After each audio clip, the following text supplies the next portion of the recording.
Je suis désolée de te le dire, mais l'argent n'est pas réellement fait de papier, ce qui prouve aussi que les billets ne poussent pas sur les arbres. La plupart des billets de banque sont composés de 25% de lin et de 75% de coton, ce qui explique pourquoi ils ont un aspect et un toucher si particuliers.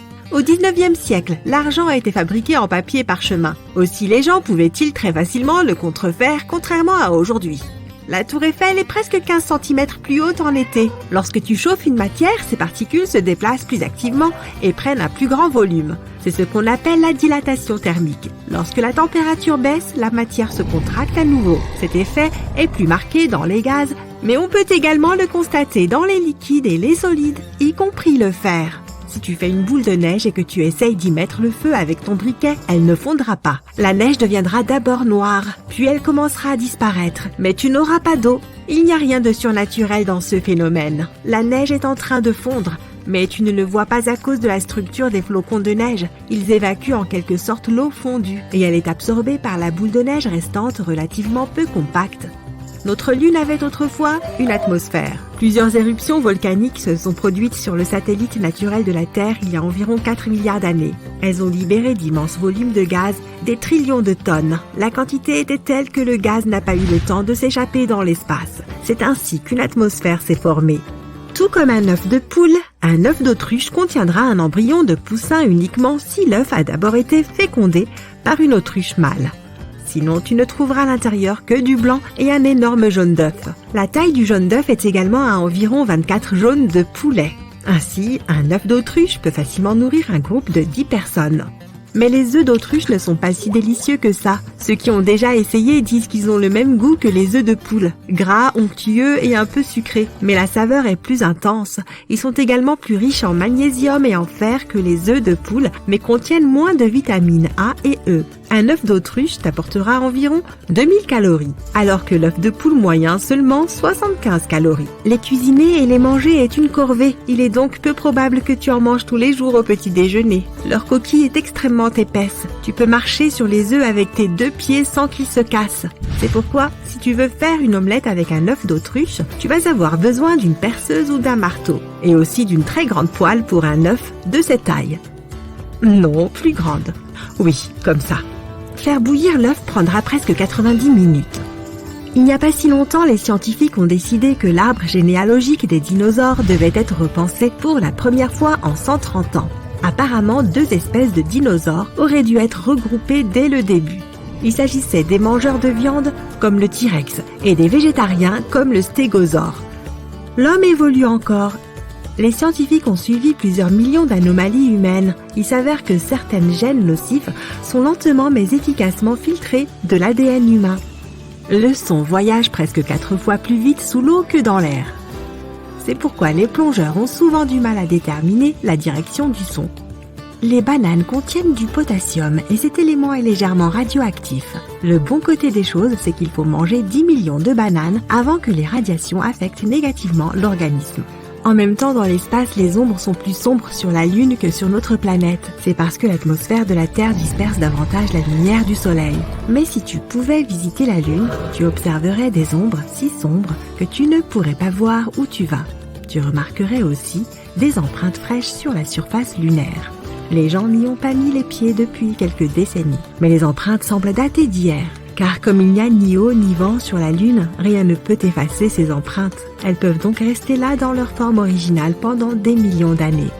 Bien sûr, si tu étais sur le point d'aller dans l'espace, l'une des premières choses auxquelles tu penserais serait ta combinaison spatiale. Mais savais-tu qu'il est possible de survivre dans l'espace même si tu ne portes aucune protection? Bon, ne te fais pas d'illusions, tu ne tiendrais pas plus de 15 secondes. C'est le temps qu'il te faudrait pour perdre conscience, car l'oxygène ne parviendrait plus à ton cerveau. L'océan remplit de nombreuses fonctions importantes. Tout d'abord, il produit 50 à 80% de l'oxygène de notre planète, ce qui signifie qu'il nous maintient en vie. Mais il aide aussi l'Internet à fonctionner. Ainsi, lorsque tu ris devant une vidéo amusante d'un chien ou que tu regardes ta série préférée en boucle, remercie l'océan pour cela. L'espace aérien de Disneyland a le niveau de protection de la Maison Blanche et du Centre spatial Kennedy. Il est interdit de survoler le parc à thème sans une dérogation spéciale. Cette restriction a été introduite en 2003 pour des raisons de sécurité. Voilà pourquoi tu ne verras jamais un avion ou même un simple drone survoler le parc. Que dirais-tu d'un tartineur de beurre en forme de bâton de colle ? Avec cette invention, faire des sandwichs le matin deviendra tellement plus facile. Le principal défi est de ne pas le confondre avec un vrai bâton de colle. Le stick à lèvres au bacon est un excellent complément au bâton de beurre. Ce produit est déjà vendu en ligne. Imagine que tu te frottes les lèvres avec un morceau de bacon frit avant de sortir. Ce n'est pas vraiment mon truc, mais chacun ses goûts. Les bananes sont délicieuses et pratiques. Grâce à leur peau dense, elles ne s'abîment pas lorsque tu les emportes avec toi. Mais pour certaines personnes, cette protection naturelle ne semble pas suffisante. Elles n'aiment pas les marques brunâtres sur la peau jaune. Surtout pour elles, l'une des principales inventions du 21e siècle. Il s'agit d'un porte-banane. Ce contenant protégera ta banane des dangers qui la suivent partout. Comment inciter ton chat à travailler pour rembourser l'argent que tu dépenses pour sa nourriture ? Laisse-le nettoyer la pièce pendant ton absence. Des ingénieurs japonais ont imaginé des pantoufles à plumeaux pour chat.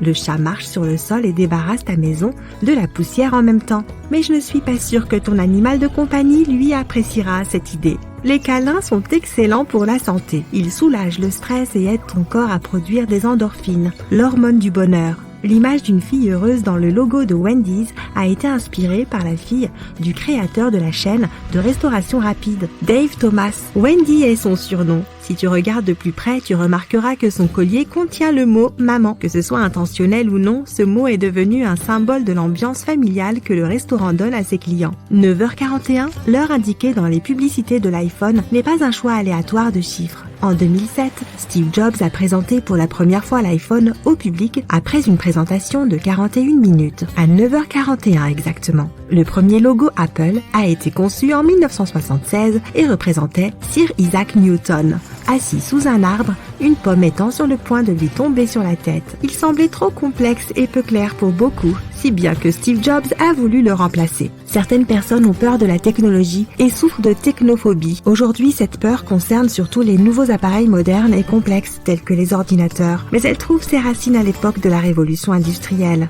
Elle a commencé au XVIIIe siècle, lorsque les ouvriers craignaient que les nouvelles machines prennent leurs emplois. À l'origine, les fondateurs de Domino's prévoyaient d'ajouter un point au domino du logo pour chaque nouvel établissement ouvert. Mais la croissance était trop rapide et trop importante pour cela, et ils ont décidé de ne conserver que 3 points pour les 3 sites d'origine. Ah, la Terre, le 3e rocher en partant du Soleil, la planète bleue. Tu as compris. Son atmosphère est composée d'environ 78% d'azote, 21% d'oxygène et d'1% d'argon, de vapeur d'eau et de dioxyde de carbone, un équilibre agréable à respirer pour toute créature vivante.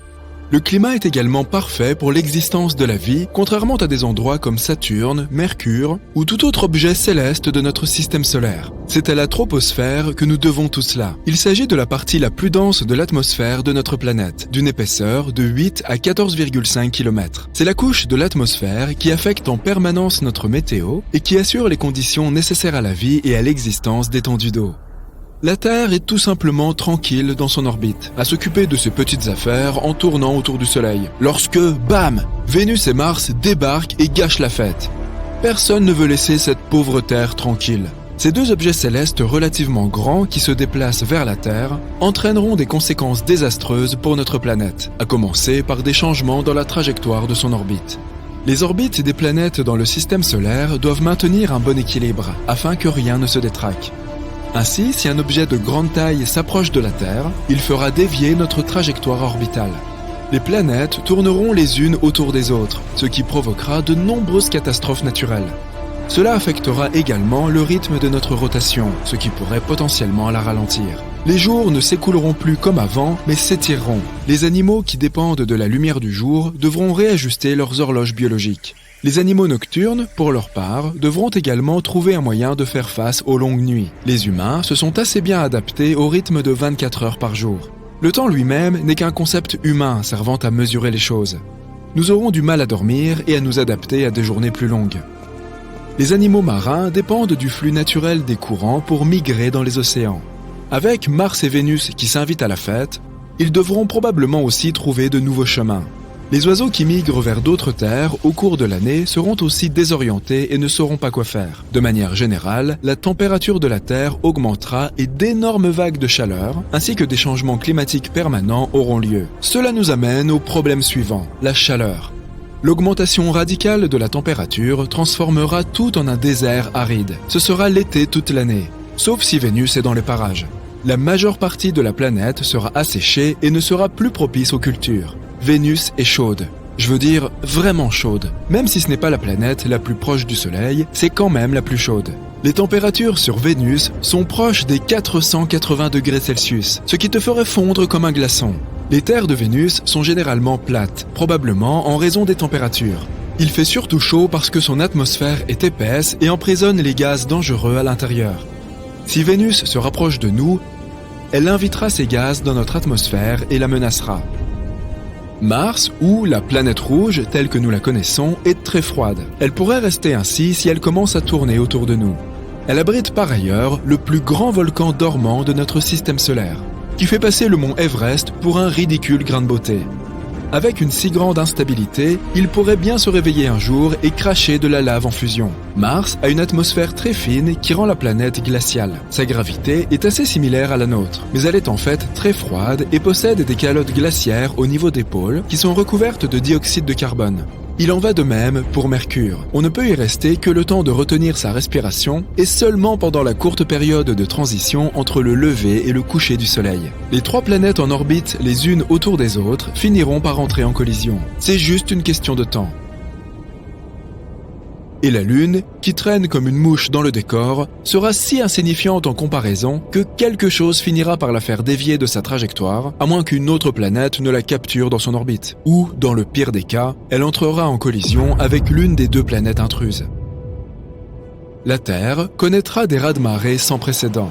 Les deux nouvelles planètes qui tournent autour de la Terre provoqueront un déséquilibre majeur, qui rendra notre gravité incontrôlable. Chaque raz-de-marée sera plus grand que le précédent, lesquels finiront par recouvrir la terre ferme. De nombreuses petites îles éparpillées dans les océans seront complètement submergées. Les villes et autres villages côtiers deviendront l'habitat des poissons. Les pays plats, en général, auront besoin de bateaux pour s'y déplacer. Les barrages et les digues ne suffiront pas à empêcher l'eau d'entrer. Tout le monde devra migrer vers des terres plus élevées pour échapper aux inondations. Le climat étant de plus en plus chaud, les calottes polaires fondront comme de la crème glacée lors d'une journée d'été étouffante et contribueront à la montée des eaux. En quelques mois, l'Arctique tout entier sera complètement liquéfié. Mais attends, ce n'est que le début. La croûte terrestre s'usera en raison de l'instabilité de la surface de la Terre et des fluctuations de la gravité. Elle est probablement composée d'oxygène, ce qui signifie que nous marchons pratiquement sur l'air. Les tremblements de terre seront plus nombreux qu'auparavant et les volcans endormis sortiront de leur profond sommeil. Le ciel sera couvert de cendres, rendant les vols impossibles. Personne ne pourra plus voyager par la mer ou par les airs. L'importation et l'exportation ne seront plus qu'un lointain souvenir. Le climat général deviendra plus chaud, comme sur Vénus. Les trois planètes en orbite les unes autour des autres et leurs énormes masses pourraient même, sans le vouloir, inviter d'autres planètes et corps célestes à se joindre à leur fête. Et si Jupiter décidait de se joindre à elle ? Jupiter est la plus grande planète de notre système solaire. Pour t'en donner une idée, la Terre serait comparable à un raisin si Jupiter avait la taille d'un ballon de basket. Elle possède également la plus grande tempête que nous puissions observer. Il s'agit de la Grande Tache Rouge, un endroit 2 fois plus grand que la Terre, où des tempêtes semblables à des ouragans se produisent depuis des centaines d'années. Lorsque tu auras fini de regarder cette vidéo, tu peux t'attendre à ce que la tempête soit toujours là. Comme cette planète est énorme, la gravité doit y être assez forte. Elle a aussi beaucoup de lunes, dont certaines d'entre elles sont comparables à notre petite Terre. Il n'y aura plus le moindre espace libre parmi les planètes. Les lunes de Jupiter seront déviées de leur trajectoire et se heurteront à d'autres planètes alentour. Certaines de ces lunes pourraient entrer en collision les unes avec les autres, provoquant le déferlement d'énormes débris un peu partout. La gravité du groupe de planètes attirera des comètes qui entreront dans l'atmosphère et risqueront de s'écraser sur nous. Les niveaux d'oxygène s'épuiseront, et l'effritement de la croûte terrestre se poursuivra. La couche d'ozone sera de nouveau percée, ce qui provoquera l'entrée dans notre atmosphère d'une grande quantité de lumière ultraviolette. Nous ne pourrons pas mettre le nez dehors trop longtemps sans équipement de protection ni réservoir d'oxygène. Notre civilisation changera radicalement. Nous vivrons tous dans des conteneurs abrités, qui fourniront un air pur et des rayons de soleil filtrés. Les abris seront suffisamment robustes pour résister aux fréquents tremblements de terre. Nous ferons pousser suffisamment de cultures pour subvenir à nos besoins, du moins jusqu'à ce que nous quittions la Terre. Comme ce n'est qu'une question de temps avant que les planètes n'entrent en collision, L'étape suivante consisterait à créer de grandes fusées pour nous faire quitter la Terre. Avec Mars, Vénus et Jupiter qui tournent près de nous, ce ne sera pas facile. Tous ces débris spatiaux nous empêcheront de sortir de la zone spatiale. Le seul endroit sûr en dehors de cette région sera à plusieurs millions de kilomètres, où il n'existe que des planètes isolées. Elles pourraient, ou non, réunir les conditions nécessaires pour accueillir la vie, mais les humains devront disposer de la technologie nécessaire pour atterrir sur n'importe quelle planète, pourvue d'une gravité similaire, et y construire les abris adéquats. Au final, Mars, Vénus, la Terre et Jupiter entreront en collision les unes avec les autres et se briseront comme des œufs, comme une grosse omelette spatiale, sans oublier les lunes qui s'écraseront et se briseront dans le mélange. Mais nous serons déjà loin, très loin d'ici là, enfin, avec un peu de chance. Combien vaudrait une pincée de sable selon toi? Attention, sans aucun élément d'or ou de platine mélangé dedans, juste de la poussière de lune. Une vente aux enchères récente l'a vendue pour $1 demi-million, pour littéralement une pincée de ce qui se trouve sur la Lune. C'est que cette minuscule quantité de terre, apparemment précieuse, a été évaluée uniquement en fonction de son importance historique. Cette pincée de sable lunaire collant provenait d'une petite pochette recueillie par Neil Armstrong lors de la mission Apollo 11 en 1969. Il s'agissait d'un énorme morceau de l'histoire de l'humanité et d'un rappel physique du premier atterrissage de l'homme sur la Lune, un objet prélevé à un endroit où personne d'autre n'avait jamais pu aller. Cette vente d'un objet provenant de la Lune ouvre un tout nouveau débat sur la légalité de la possession, de l'utilisation et de la vente de ressources spatiales provenant de parties non revendiquées du système solaire. Actuellement, le monde respecte le traité sur l'espace extérieur de 1967 qui représente les fondements du droit spatial moderne. Ce traité, établi il y a très longtemps, n'avait pas prévu l'utilisation lucrative des mondes extérieurs pour exploiter les ressources. Bien que ce traité empêche quiconque de revendiquer la propriété de tout nouveau monde, la valeur potentielle de ces territoires non réclamés est inestimable. La Lune n'est pas seulement un tremplin pour l'exploration future de l'espace, à partir duquel des bases lunaires et éventuellement des villes lunaires se développeront un jour. Pour cela, les humains devront développer des plateformes d'expédition et des usines pour permettre aux transporteurs de se rendre dans de nouveaux mondes. Ce projet nécessitera de gros investissements. Les stations minières assureront l'économie d'une hypothétique ville lunaire, il y aura des infrastructures et des moyens de transport pour aller sur la Lune et en revenir. Tout cela coûtera très cher. Bien plus que le souvenir de la première fois où l'homme a marché sur la Lune. Alors, à part la poussière de Lune, qu'est-ce qui pourrait avoir de la valeur sur la Lune? Les ressources de la Lune ont de la valeur. Nous ne connaissons pas les chiffres exacts, mais on estime qu'on y trouve encore plus de choses que ce que l'on pensait dans le passé. On pense que le satellite naturel de la Terre est riche en fer, nickel et cobalt, parmi beaucoup d'autres. Ces minéraux fournissent le potentiel pour la construction de la cité lunaire elle-même. Comme dans l'histoire de l'humanité, les villes du monde entier sont le reflet des ressources disponibles en abondance dans leur environnement. Et il en sera de même pour la cité lunaire. Une ville grise dont les murs sont faits de métal, de poussière de fer et de béton de sable lunaire, avec de grandes fenêtres fabriquées à partir du sable, disponibles de manière illimitée. La Lune est aussi riche en silicium, un ingrédient important dans la production de panneaux solaires. Il existe du calcium qui sert à fabriquer les cellules solaires à base de silicium, ainsi que d'autres ingrédients que l'on peut trouver sur place, comme l'oxyde de titane, le fer et l'aluminium.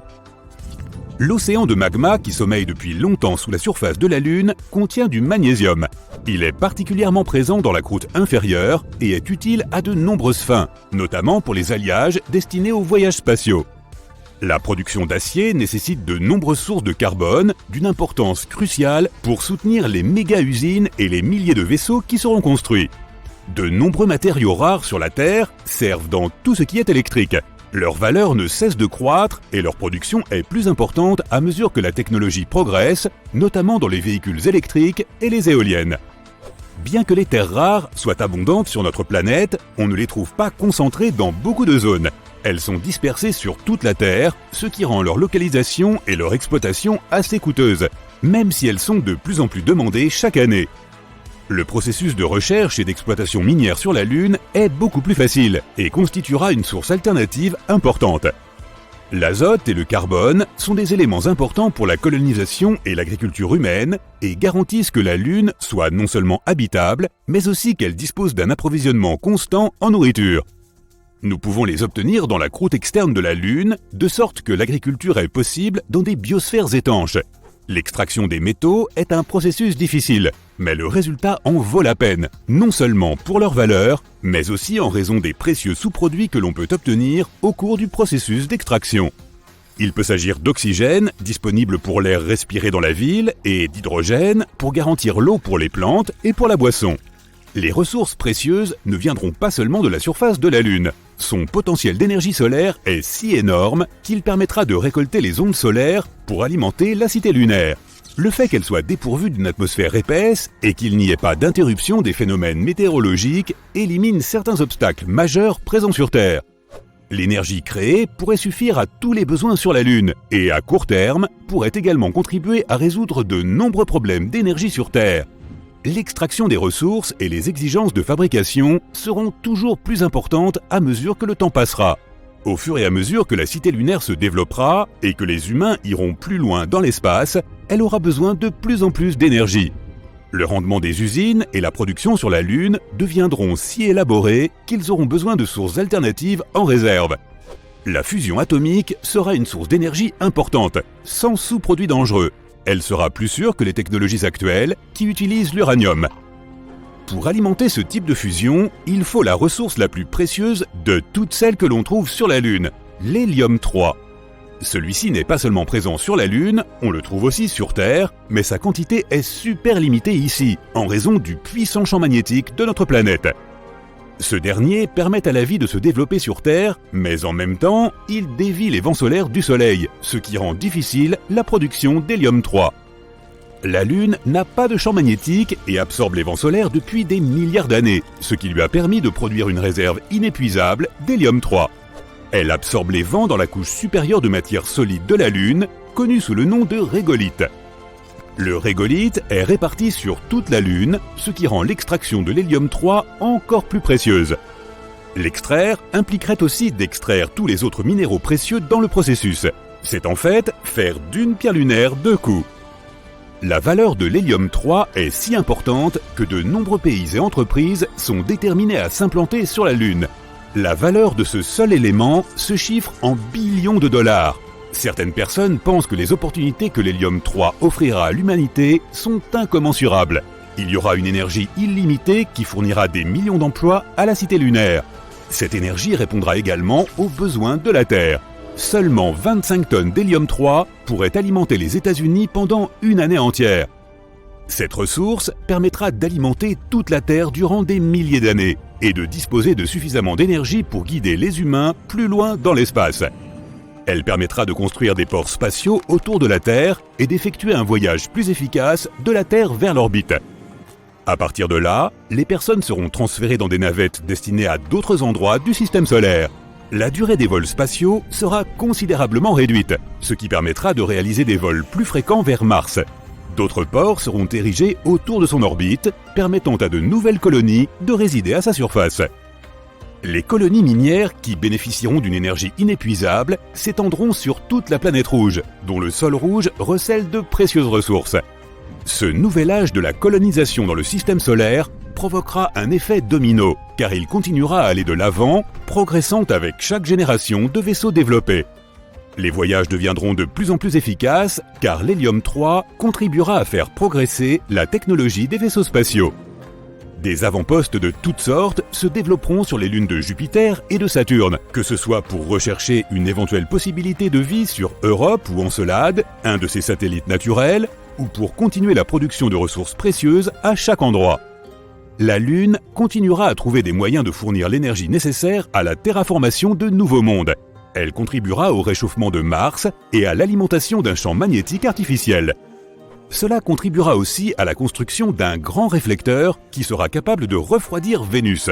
Tous ces éléments serviront de base à la création d'autres lieux habitables pour les générations futures d'humains. Tout cela grâce à cette source initiale d'énergie provenant de la Lune. Il est difficile de donner un prix global à la Lune, même si l'on sait que l'exploitation de ces ressources a une valeur. La vraie valeur de la poussière de lune ne peut pas être déterminée par un chiffre monétaire, mais par son potentiel d'influence sur ce que les humains peuvent créer à mesure que nous progresserons en tant qu'espèce.